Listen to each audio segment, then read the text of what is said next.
Guns and violence are at the heart of America's freedoms and must remain so to assure continued liberty. America exists in a violent world that is ruled by the effective use of force. It required armed might to secure freedom from British tyranny, at the time the most powerful military on earth. The founders never lost sight of how the nation began, nor were they ignorant of how easily liberty can be lost. In their wisdom, they built safeguards into the Constitution. The Second Amendment states, "A well-regulated militia being necessary to the security of a free state, the right of the people to keep and bear arms shall not be infringed." Liberty, prosperity, and security go hand in hand. Without security, neither liberty nor prosperity can remain. Both of the former are positive virtues that can be cultivated in a negative environment, but not without vigilant security to ensure their continuance. America established the positive virtues of individual liberty and prosperity in the midst of an environment hostile to both, and found it necessary to fight for those ideals. The forces against those ideals were defeated but not permanently vanquished, and will never stop trying to regain dominance. Ronald Reagan said, "Freedom is never more than one generation away from extinction." The founders rejected tyranny and used the Declaration of Independence as the means to dissolve the connection to England and establish the legal grounds for independence. The Constitution was drafted as the Charter of Freedom. It was designed to assure domestic tranquility by guaranteeing the right to bear arms. The founders provided for securing freedom by constraining the forces that would destroy it. The Constitution was designed to limit government. Gridlock was built in. Co-equal branches limited power grabs. America was founded to fight for a way of life. The War of Independence established our ideals, and the Civil War marked our national commitment to live up to all the founders envisioned. The stakes are no different today.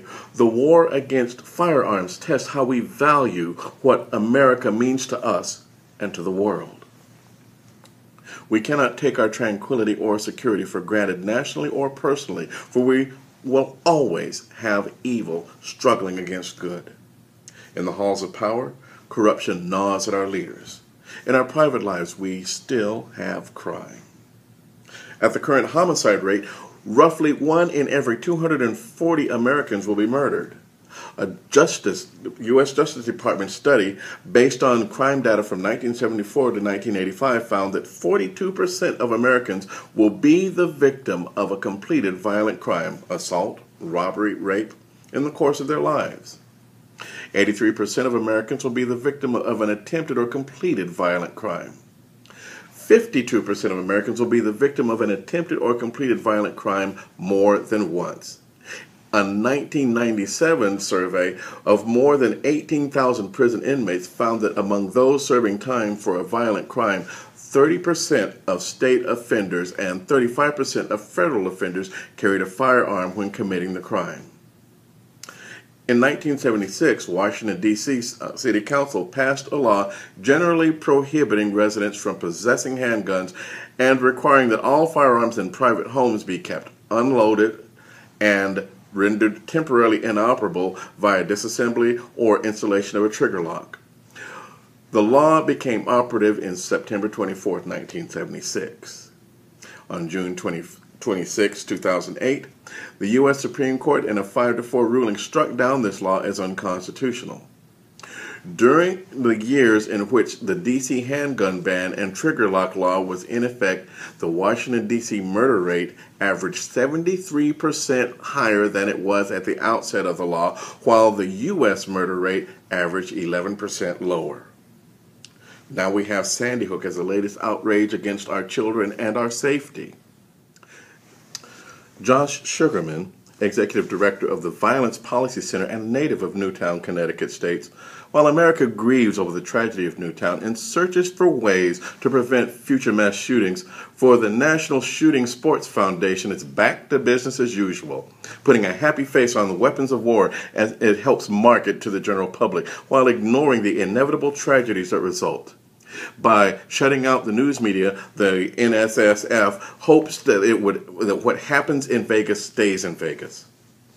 President Obama has made good on his word and called on the U.S. Congress to strengthen America's lax and permissive gun laws in the aftermath of the Connecticut school shooting last month. The president's list of proposals outlined on Wednesday was impressive. A renewed ban on military assault weapons in private hands, a limit to the number of bullets and ammunition clips, the introduction of universal background checks for all gun purchases, a tighter watch on mental health patients' access to weapons, and incentives for U.S. states to share records in an attempt to curb gun trafficking. It all adds up to the most serious attempt in 20 years to put meaningful limits on America's love affair with guns. And yet, that stands in the face of the liberty that the Founding Fathers gave us in the right to bear arms. A group advocating for the rights of gun owners is planning a rally on Saturday on the steps of the state capitol in Bismarck. Nationally, the group Guns Across America is calling for organized protests against President Barack Obama's use of executive orders to push for new national gun control laws. As of Thursday, events are planned in 47 states.